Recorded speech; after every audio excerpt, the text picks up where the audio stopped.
स्वागत है आपका हमारे यूट्यूब चैनल में। तो आज की वीडियो में देखेंगे 10 क्लास का झारखंड में मॉडल पेपर सॉल्यूशन देखेंगे साइंस का दूसरा सेट। पहला सेट हो गया है ना, देखो तो प्ले लिस्ट में जाकर के देख लीजिएगा, डिस्क्रिप्शन में लिंक दिया हुआ रहेगा। सभी सब्जेक्ट का लगातार 1-2 दिन के अंदर सभी सब्जेक्ट का कंप्लीट करा देंगे। नए हो चैनल में तो सब्सक्राइब कर लीजिएगा और बेल का आइकन को प्रेस करके नोटिफिकेशन को ऑन कर लीजिएगा ताकि कोई भी वीडियो आपसे मिस ना हो।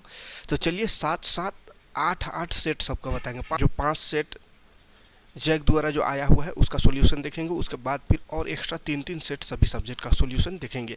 तो सभी सेट को देखने के लिए नए हो जो चैनल में तो सब्सक्राइब जरूर कर लीजिएगा ताकि एग्ज़ाम में आपको बहुत आसान होगा। एग्ज़ाम में इससे हटकर क्वेश्चन पूछने वाला नहीं है, ठीक है। तो चलिए एग्ज़ाम को तैयारी करने में बहुत ही आसानी से आप एग्ज़ाम की तैयारी कर सकते हैं। 8 सेट बताएंगे, 8 सेट कर लीजिएगा तो आप इधर उधर से आपको पढ़ने की ज़रूरत नहीं पड़ेगी, ठीक है। तो चलिए शुरू करते हैं।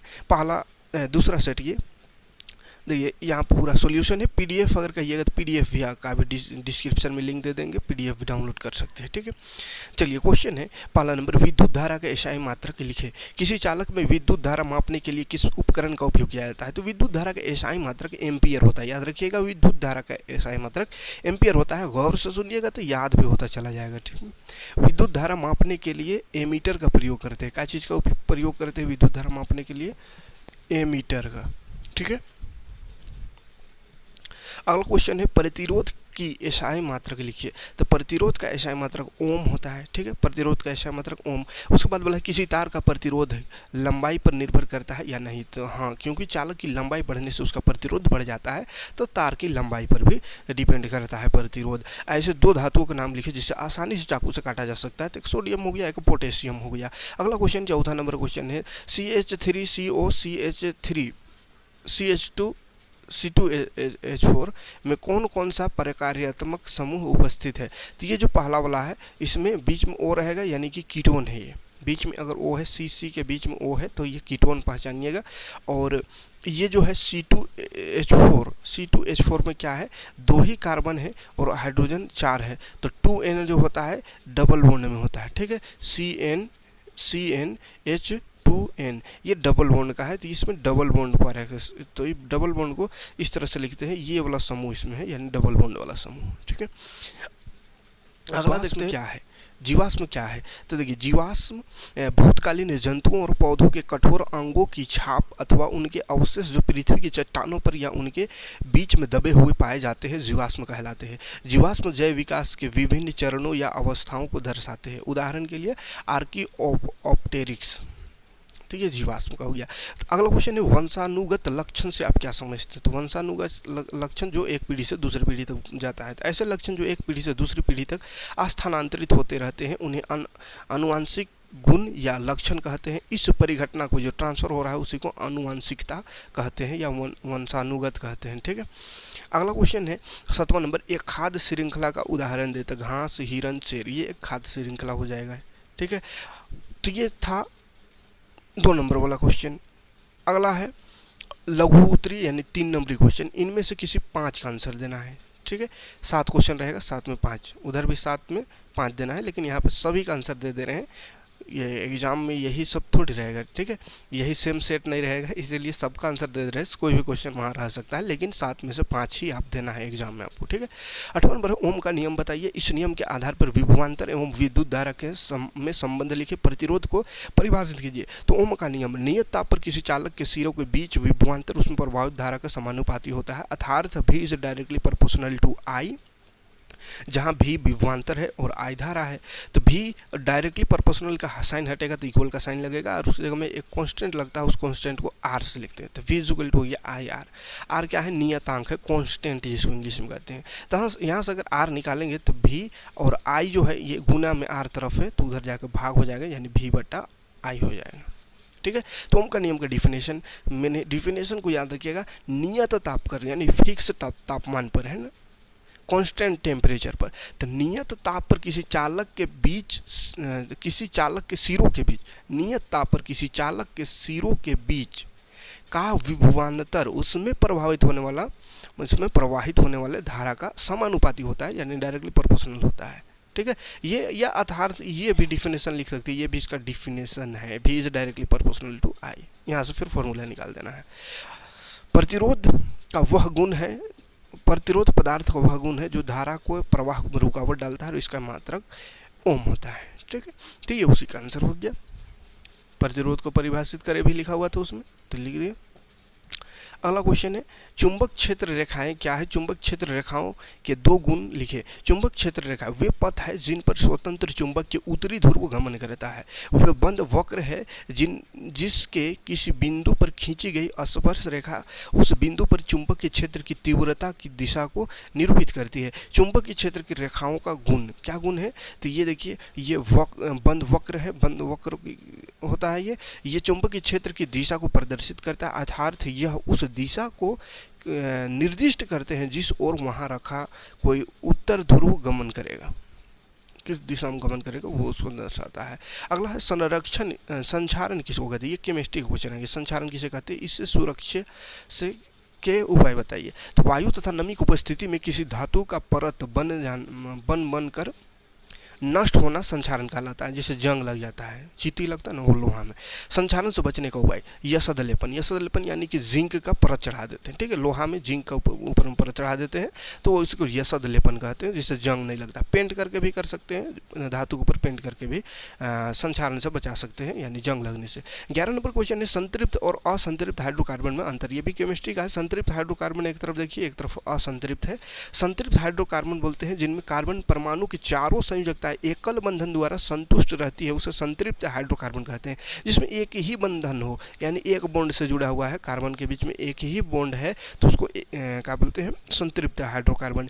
और इसका जस्ट उल्टा वैसे हाइड्रोकार्बन जिनमें दो कार्बन परमाणुओं के बीच द्विबंध यानी डबल बॉन्ड या त्रिबंध यानी इस तरह का डबल बॉन्ड रह सकता है या ट्रिपल बॉन्ड रहेगा। तो डबल बॉन्ड या ट्रिपल बॉन्ड रहे यानी द्विबंध या त्रिबंध, तो उसको असंतृप्त हाइड्रोकार्बन कहते हैं। ये दोनों में पहला अंतर हो गया। अगला अंतर है जो संतृप्त वाला, ये बहुत कम अभिक्रियाशील होता है, कम अभिक्रियाशील होता है संतृप्त वाला। और ये इसका उल्टा लिख दीजिएगा, ये अधिक अभिक्रियाशील होता है। इसका सामान्य सूत्र होता है CnH2n+2, जहाँ n बराबर n क्या है? नंबर है 1 2 3 4 हो सकता है। CnH2n+2 होता है सामान्य सूत्र। इसका सामान्य सूत्र होता है CnH2n। ठीक है, और ये द्विबंध के लिए, डबल बॉन्ड के लिए क्या सूत्र हो जाता है? CnH2n। और त्रिबंध वाले का सामान्य सूत्र हो जाता है CnH2n-। इसे एल्केन कहते हैं। ये जो संतृप्त है उसको एल्केन कहते हैं। इसमें द्विबंध वाले को एल्कीन कहते हैं, और त्रिबंध जिसमें डबल बॉन्ड को एल्कीन, जिसमें 3 को बॉन्ड रहेगा उसको एल्काइन कहते हैं। ठीक है, अगला फर्क है ये संतृप्त वाला में इसका प्रथम सदस्य मेथेन है, और इसमें द्विबंध वाले का प्रथम सदस्य एथीन है। कहा कि एक में डबल बॉन्ड कैसे बनेगा? मीथेन मतलब एक कार्बन है, चारों तरफ हाइड्रोजन, तो इसमें डबल बॉन्ड नहीं बन सकता। कार्बन में डबल बॉन्ड बनता है तो कम से कम 2 कार्बन होना चाहिए डबल बॉन्ड बनाने के लिए, तो 2 कार्बन है तो एथीन से शुरू होता है। और त्रिबंध जो होता है, ट्रिपल बॉन्ड, ये एथाइन से शुरू होता है, यानी 3 बॉन्ड लगा देंगे तो ये कहेगा एथाइन। ठीक है, ये दोनों में अंतर रहा। 12 नंबर क्वेश्चन देखिए, जय आवर्धन क्या है? विभिन्न साधनों द्वारा हानिप्रद रसायनों का हमारी आहार श्रृंखला में प्रवेश करना तथा उनके हमारे शरीर में संद्रित होने की प्रक्रिया को जैव आवर्धन कहते हैं, जैसे कीटनाशक, पीड़कनाशक, रसायनों का छिड़काव, तो जैवावर्धन का हुआ। अगला क्वेश्चन है एक पारितंत्र में ऊर्जा का प्रवाह का चित्र बनाना है। ऊर्जा का प्रवाह कैसे होता है पारितंत्र में, उसका चित्र बनाना है। तो एक पारितंत्र में ऊर्जा के प्रवाह का चित्र इस तरह से देखिए, सबसे पहला सबसे बड़ा ऊर्जा का स्रोत सूर्य का प्रकाश नीचे दिख रहा है। उसके बाद सूर्य के प्रकाश को उत्पादक लेता है यानी पेड़ पौधे, पेड़ पौधों को फिर शाकाहारी खा जाता है, शाकाहारी लेता है उससे ऊर्जा, फिर शाकाहारी को खाता है मांसाहारी, तो मांसाहारी उससे ऊर्जा लेता है, और शीर्ष मांसाहारी ऊपर यानी सबसे बड़ा मांसाहारी जो है उस मांसाहारी को खाया जाता है। ठीक है, तो इस तरह से ये एक दूसरे पर ऊर्जा जो है ट्रांसफर हो रहा है इस तरह से। ठीक है, सूर्य से ऊर्जा। अगला 10 नंबर क्वेश्चन है मेंडल ने अपने प्रयोग के लिए मटर के पौधों का चयन क्यों किया? तो मेंडल ने मटर का पौधों का चयन क्यों किया? देखिए, मेंडल ने अपने प्रयोग के लिए मटर के पौधों का चयन किया क्योंकि मटर का पौधा आसानी से उपलब्ध हो जाता था, यह वर्ष में कई बार लगाया जा सकता था, इनके पुष्प आकार में बड़े और अधिक परागण क्षमतावान है, इनमें परागण की आसानी से आसानी ने किया जा सकता। अच्छा, इनमें परागण को आसानी से होगा, आसानी से किया जा सकता था। मटर के पौधे आसानी से बड़े हो जाते थे और उनका अध्ययन करना अत्यंत सरल था, इसलिए उसने मटर का पौधा को चुना। अगला क्वेश्चन में आएंगे तो ये दीर्घ उत्तरीय में आ गया। 3 प्रश्न का आंसर देना है बाबू, इसमें 5 रहेगा, 5 में से 3 देना है, लेकिन हम तो अभी 5 का आंसर बताएंगे, ठीक है। 5 में से कोई भी एग्जाम में पूछा जा सकता है। तो 15 नंबर क्वेश्चन है, एक विद्युत परिपथ में 3 प्रतिरोधकों को जिनके प्रतिरोध क्रमशः R1, R2 और R3 है को पारस्व क्रम में जोड़ा गया है। विद्युत परिपथ का समतुल्य प्रतिरोध के लिए व्यंजक प्राप्त करिए, यानी फॉर्मूला प्राप्त करना है, ठीक है। तो पारस्व क्रम संयोजन है, जब किसी प्रतिरोध में एक छोर को एक साथ तथा दूसरे छोरों को एक साथ जोड़ा जाता है। एक तरफ ये एक प्रतिरोध, 2 प्रतिरोध, 3 मान चलिए, तो इसका पहला छोर को एक साथ, ये तीनों का पहला छोर एक साथ इधर जोड़ दे और इधर दूसरा छोर को एक साथ ऐसा यहाँ पे जोड़ दिए, तो इसी को बोलते हैं पारस्व क्रम संयोजन है, ठीक है। तो डिफिनेशन याद रहेगा, सभी प्रतिरोध को एक छोर को एक साथ और दूसरे छोर को एक साथ जोड़ दिया जाता है, तो इसी को पारस्व क्रम संयोजन कहते हैं। माना परिपथ में 3 प्रतिरोध R1, R2, R3 को समानांतर क्रम में जोड़ा गया। समानांतर क्रम और पारस्व क्रम एक ही बात है, ठीक है। तथा इनके बीच धारा R1, I1, I2, I3 तीनों के बीच में धारा जाएगा I1, I2 और I3 प्रवाहित होती है। तो मुख्य परिपथ में कुल धारा हो गया I बराबर I1 plus I2 plus I3। अब इसका फॉर्मूला निकालते हैं। तो यदि प्रत्येक प्रतिरोधक के बीच विभवांतर भी हो तो ओम का नियम से, ये चित्र बना देना है बाबू, दिख रहा है चित्र, ये 5 नंबर का क्वेश्चन में ये चित्र भी बनाना है, डिफिनेशन भी लिखना है और फॉर्मूला को भी प्रूव करना है, ठीक है। तो ओम का नियम से हम जानते हैं I1 बराबर V बाई R1, I बराबर V बाई R जानते हैं, लेकिन I यहाँ पे देखिए, एक यहाँ पे, ये दूसरा, ये 3 गो I है, 3 जगह करंट जा रहा है, इधर आधा चल गया, आधा इधर चल गया, आधा, तो 3 गो I हो गया। R भी 3 गो है, R1, R2, R3, तो इसीलिए 1 2 लगा देंगे। I1 बराबर V बाई R1, I2 बराबर V बाई R2, I3 बराबर V बाई R3, समीकरण 1 2 3। और समीकरण 1 2 3 तीनों को जोड़ने पर, तीनों को जोड़ देना है, तो तीनों को जोड़ेंगे तो I1, I2, I3 इधर हो गया, जोड़ेंगे I1 V by R2, V by R2 जोड़ लगा देना है। सबको जोड़ेंगे तो समतुल्य विद्युत धारा जो है टोटल जो आएगा वो आएगा, तो टोटल I है तो I आ गया। उसके बाद V तीनों में कॉमन दिख रहा है, तो कॉमन भी निकाल दिए, तो देखिए ऊपर में बच गया कुछ 1 by R1, 1 by R2, 1 by 3। अब एक और जानते हैं फिर से ओम का नियम का फॉर्मूला, यदि A एवं B के सिरों के बीच विभवांतर V है तो समतुल्य प्रतिरोध R हो, तो ओम का नियम से I बराबर V बाई R, I बराबर V बाई 3 इधर, तो I बराबर जानते हैं V बाई R, तो I की जगह में इसीलिए लिख देंगे V बाई R, तो यही I की जगह में लिखाएंगे V बाई R। अब V और V यहाँ कट जाएगा तो बच जाएगा ऊपर में 1 बाई R और इधर 1 बाई R1, ये वाला बच जाएगा 1 by R1 plus 1 by R2 plus 1 by 3, ठीक है। तो ये हो गया। अगला क्वेश्चन देखते हैं 16 नंबर, विद्युत मोटर क्या है ये बताना है, इसका सिद्धांत को लिखना है, इसका विद्युत मोटर का नामांकित चित्र भी बनाना है और उसका 2 उपयोग भी लिखना है, ठीक है। तो सबसे पहले इसका देखते हैं मोटर क्या है, इसका डिफिनेशन देखते हैं। ऐसी युक्ति है, तो विद्युत मोटर एक ऐसी युक्ति है जो विद्युत ऊर्जा को यांत्रिक ऊर्जा में रूपांतरित कर देता है। तो विद्युत मोटर विद्युत ऊर्जा यानी करंट इसमें देंगे तो ये जो ऊर्जा आया वो कौन सा ऊर्जा हुई, विद्युत ऊर्जा। तो विद्युत ऊर्जा को यांत्रिक ऊर्जा यानी मशीन कोई चल रहा है उससे तो यांत्रिक ऊर्जा में बदल देता है, ठीक है। जैसे मोटर कहाँ होता है, पंखा में जैसे करंट देंगे मोटर चालू है घूमने लगता है, तो ये यांत्रिक ऊर्जा में इसको बदल रहा है। मशीन है पानी वाला पंप, टुल्लू पंप है, तो वो भी मोटर है। तो मोटर जो है विद्युत ऊर्जा को यांत्रिक ऊर्जा में बदल देता है। अगला इसका सिद्धांत लिखना है, तो यह विद्युत चुंबक के प्रभाव के सिद्धांत पर आधारित है। यह विद्युत चुंबक के प्रभाव पर आधारित है। जब किसी कुंडली के चुंबकीय क्षेत्र में रखकर उसमें धारा प्रवाहित की जाती है तो कुंडली पर एक बल युग्म कार्य करने लगता है, एक बल युग्म यानी एक ताकत काम करने लगता है जो कुंडली को उनके अक्ष पर घुमाने का प्रयास करता है। यह फ्लेमिंग के वाम हस्त नियम पर कार्य करता है, यानी बायां हाथ नियम पर, ठीक है। किसी कुंडली को क्या करेंगे, चुंबक क्षेत्र में रखा जाता है, दोनों तरफ चुंबक क्षेत्र होता है, बीच में कुंडली रहता है इस तरह से, ठीक है। इधर चुंबक क्षेत्र है नॉर्थ साउथ और बीच में कुंडली, ये कुंडली घूमने लगता है करंट देंगे, ठीक है। इसका बनावट कैसा है तो देख लीजिए बनावट इधर। इसमें ABCD एक कुंडली होती है जो नर्म लोहे के क्रोड पर विद्युत रोधी तांबे के तार को लपेट कर बनाई जाती है, यानी क्वाइल जिसको बोलते हैं। इसे आर्मेचर कहते हैं, आर्मेचर, ठीक है। यह एक शक्तिशाली चुंबक के ध्रुवों के बीच में रखा रहता है। कुंडली के दोनों सिरे विभक्त वलय X और Y से जुड़े होते हैं तथा ये दो ब्रूसों B1 और B2 से जुड़े होते हैं। इनके एक विद्युत स्रोत से जोड़ा जाता है। ठीक है, इस तरह से बनावट देख लीजिए, बनावट कैसे है। ये चुंबक है, ऊपर वाला चुंबक है, नीचे चुंबक है। ये वाला जो दिख रहा है ये कुंडली है, इसी में तांबा तार लपेटा रहता है और यही वाला घूमता है यहाँ से। ठीक है, ये बैटरी जोड़ दिए हैं, तार जोड़ दिए हैं इस तरह से, ये जैसे करंट देंगे ये वाला घूमने लगता है इससे। ठीक है, कार्य प्रणाली क्या है? तो जब कुंडली में विद्युत धारा प्रवाहित करते हैं तो फ्लेमिंग के बाएं हाथ के नियम के अनुसार कुंडली की भुजाओं AB और CD पर बराबर परंतु विपरीत बल कार्य करता है, जो एक बल युग्म बनाते हैं। ये बल युग्म कुंडली के एक भाग CD को ऊपर की ओर और दूसरी भाग AB को नीचे की ओर धकेलता है। इसके द्वारा उत्पन्न बल अघूर्ण कुंडली को घुमाता है। तो एक इधर से खींच रहा है, एक ऊपर खींच रहा है, एक नीचे कर रहा है, तो इस तरह में घुमाने लगता है। ठीक है, एक नीचे ऐसे कर रहा है और इधर वाला ऊपर ले जा रहा है, तो इसी तरह ये घूमने लगता है। ठीक है, ऊपर नीचे घूमने लगता है। आधे चक्कर कहाँ गया में B1 ब्रूस का X से और B2 ब्रूस का Y में संपर्क हो जाता है, अतः धारा की दिशा बदल जाती है तथा लगने वाले बलों के कारण कुंडली दूसरा आधा चक्कर भी पूरा करती है। इस तरह की यह क्रिया बारंबार दोहराई जाती है और कुंडली विद्युत धारा प्रवाहित होने तक घूमती रहती है। फलतः कुंडली से जुड़ा शाफ्ट भी घूमता है, यानी उसमें जो भी कॉइल है वो भी घूमने लगता है। इसका उपयोग क्या है? तो पंखा हो गया और रेफ्रिजरेटर में भी ये होता है। ठीक है, दो उपयोग लिखने वाला था तो दो उपयोग हो गया।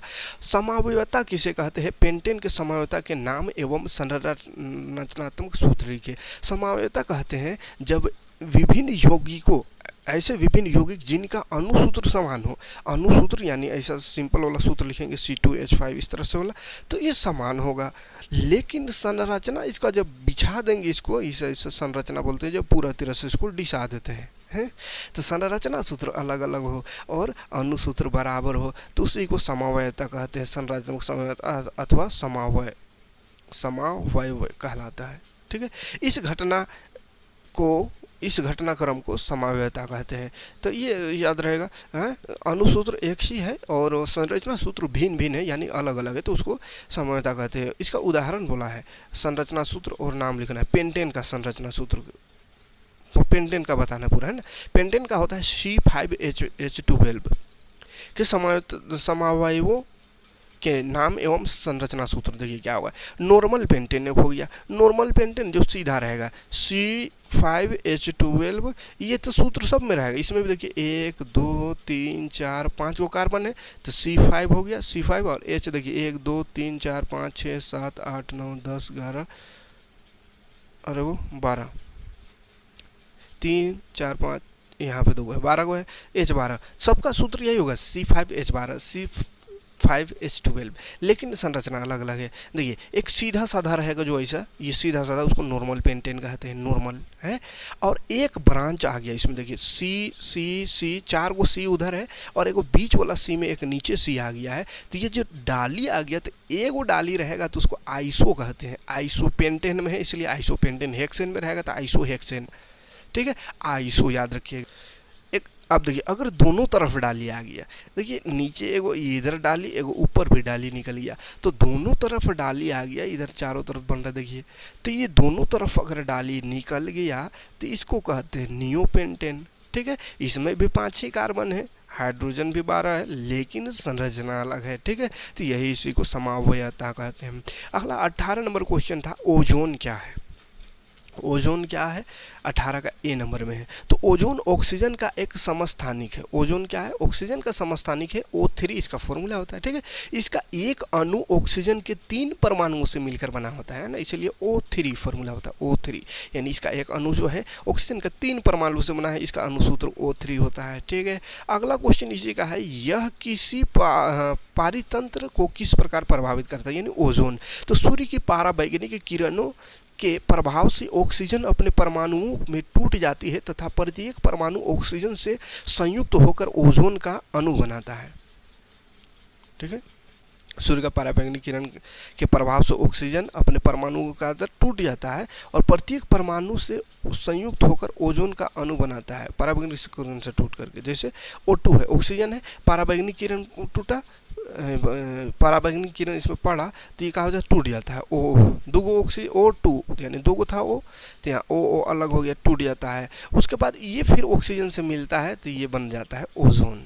ठीक है। एक ऑक्सीजन ओरिजिन O2 से मिला तो ये O2 और एगो O, तो ओजोन इस तरह से बनता है ये। उसके बाद इसका और क्या, ओजोन सूर्य के से पृथ्वी तक आने वाले घातक पराबैंगनी विकिरणों को सोख लेता है। तो ओजोन क्या कहता है, जो भी हानिकारक किरण, पराबैंगनी किरण सूर्य से पृथ्वी की ओर आता है उसको वो सोख लेता है तथा उन्हें पृथ्वी तक नहीं पहुंचने देती है। इस प्रकार यह पृथ्वी के पारितंत्रों के लिए सुरक्षा धरती का कार्य कर, छतरी का कार्य करता है ना, सुरक्षा छतरी, यानी इसको ढका हुआ पृथ्वी को चारों ओर से, यानी इसमें पराबैंगनी किरण को घुसने नहीं देता है, उसको सोख लेता है खुद। पराबैंगनी विकिरण जीवन के लिए अत्यंत हानिकारक है। अगर ये घुस जाए तो क्या होगा, बहुत हानिकारक होगा। इससे त्वचा कैंसर, मोतियाबिंद आदि भयानक बीमारियां होती है। यह पौधों की पत्तियों को क्षतिग्रस्त कर देता है। तो ठीक है, अभी क्या हो रहा है, थोड़ा बहुत ओजोन में ह्रास हो रही है, जिसके कारण पराबैंगनी किरण पृथ्वी तक पहुंच रहा है, जिससे ये कैंसर, मोतियाबिंद, ये सब बीमारियां जो है ज़्यादा से ज़्यादा हो रही है। ठीक है, तो इसका मुख्य कारण प्रदूषण है। तो प्रदूषण को कंट्रोल करना होगा ताकि ये, और ख़ास करके रेफ्रिजरेटर और ये सब से जो निकलता है क्लोरोफ्लोरोकार्बन, ये सबसे ज़्यादा नष्ट होता है ना ओजोन परत। ओजोन परत के क्षय को कम करने के लिए क्या कदम उठाए जाए, तो ये देखिए क्या कदम उठाना है, ये भी क्वेश्चन है। ठीक, ओजोन को कम करने के लिए तो ओजोन परत की क्षति को कम करने का उपाय क्या उपाय है, तो एरोसोल और क्लोरोफ्लोरोकार्बन यौगिक का कम से कम उपयोग करें। तो एरोसोल और क्लोरोफ्लोरोकार्बन है, इसी के कारण जो है ये छेद हो रहा है ओजोन परत। सुपरसोनिक विमानों का कम से कम उपयोग किया जाए, और सुपरसोनिक विमान से भी हो रहा है हानि। इसको संसार में नाभिक विस्फोटों पर नियंत्रण किया जाए। नाभिक विस्फोट यानी परमाणु परीक्षण जो हो रहा है, परमाणु विस्फोट जो हो रहा है, उसके कारण भी ये हानि पहुंच रहा है ओजोन को। ठीक है, अगला क्वेश्चन है 19 नंबर, लास्ट है। मानव में बच्चे का लिंग निर्धारण कैसे होता है, बच्चे का लिंग निर्धारण इंसान में कैसे होता है ये बताना है। तो इसका आंसर हो जाएगा, किसी शिशु के जन्म से पूर्व उसके नर अथवा मादा होने की भविष्यवाणी करना लिंग निर्धारण कहलाता है। तो लिंग निर्धारण किसको कहते हैं ये सबसे पहले समझना होगा। तो किसे कहते हैं, तो कोई बच्चा है, कोई शिशु है, जन्म होने से पहले, उसका दुनिया में आने से पहले अगर उसको हम पता लगाएं कि वो नर है अथवा मादा है, यानी लड़का है या लड़की है, तो इसी को लिंग निर्धारण कहते हैं। जो कि हॉस्पिटल में लिंग निर्धारण जो जाँच करना ये निषेध है, कानून के खिलाफ नहीं करनी है। ठीक है, महिलाओं में दोनों लिंग गुणसूत्र एक ही प्रकार के होते हैं। तो कैसे पता चलता है कि लड़का है या लड़की है, या आने वाला जो होता है वो लड़का होता है, तो कैसे लड़का होता है, लड़की होता है तो कैसे होता है, किस पर डिपेंड करता है, ये हम समझते हैं। तो महिला में जो लिंग गुणसूत्र होता है, महिला में भी लिंग गुणसूत्र 2 होता है, पुरुष में भी 2 होता है, लेकिन महिलाओं में दोनों गुणसूत्र होता है XX। ठीक है, दोनों गुणसूत्र X होता है। पुरुष में दोनों लिंग गुणसूत्र भिन्न भिन्न होते हैं, यानी एगो X होता है और एक ठो Y होता है।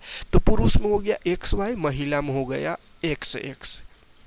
तो पुरुष वाला महिला में मिलेगा X अगर, तो XX से लड़की हो जाता है, और पुरुष वाला Y अगर जाकर के मिला किसी भी X से, महिला का तो सिर्फ X है, तो किसी भी X से Y जाकर के मिला तो XY हुआ, यानी कि लड़का। और कि ये पुरुष वाला जो है, महिला का कोई भी X से पुरुष वाला X मिला तो XX महिला हो जाती है, लड़की पैदा होती है।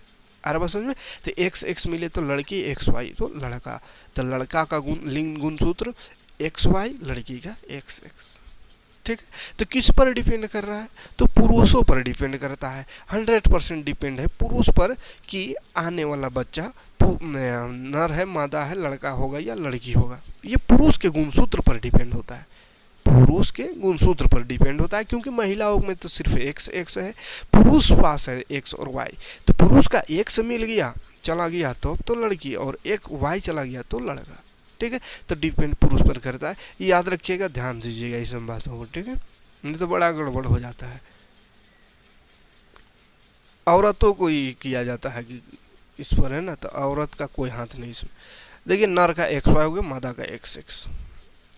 ठीक, ये XY और ये XX, तो YX से मिलेगा तो XY, और XX मिला तो XX, है ना। संतति युग्मनज बोलते हैं, जो मिल जाता है तो उसको युग्मनज कहते हैं, और यो युग्मक कहते हैं। XY XX जो है वो युग्मक है। नर युग्मक में XY और मादा युग्मक में XX होता है। ठीक। ठीक है। और उस दोनों मिलता है तो युग्मनज का निर्माण होता है, फिर संतति होता है। अगर XX है तो मादा संतति और XY है तो नर संतति, ठीक है। तो उसे को यहाँ पे लिख देना है। पुरुष 2 प्रकार के शुक्राणु बराबर मात्रा में उत्पन्न करते हैं। एक प्रकार के शुक्राणुओं में X गुणसूत्र होता है, जबकि दूसरे प्रकार के शुक्राणुओं में Y गुणसूत्र होता है। महिलाएं एक ही प्रकार के अंडाणु उत्पन्न करती हैं जिसमें X गुणसूत्र होते हैं। जब X गुणसूत्र वाला शुक्राणु अंडे से संयोजित करता है तो XX युग्मनज लड़की में विकसित होता है।